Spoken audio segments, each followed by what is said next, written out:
7টা কিন্তু শব্দ তৈরি করলাম। এই যে যে শব্দের সাথে প্রথম যেটা লিখছিলাম এই শব্দকে বলা হয় রুট। Root word. রুট মানে কি? এই সামনে যেটা যুক্ত করলাম এই সামনে হলো পূর্বে, তাই না? আর এটা হলো পরে যেটা যুক্ত করলাম এটা পরে। এই সামনের ইংরেজি হলো প্রি বা পূর্বে, আর এই পরে হলো সাফ।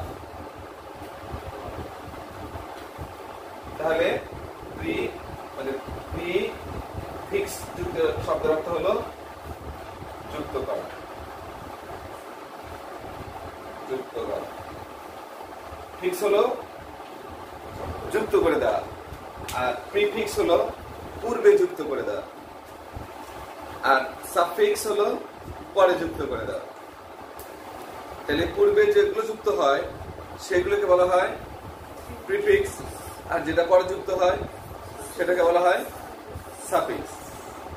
আর এই পুরো প্রক্রিয়াকে বলা হয়, প্রক্রিয়াটা করলাম এইটাকে বলা হয় অ্যাফিক্সেশন।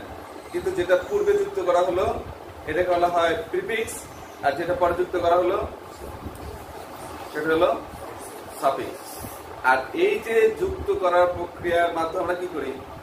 নতুন নতুন শব্দ তৈরি করি। বুঝা গেছে? এখন এই শব্দ তৈরি করতে গিয়ে আমাদের অনেক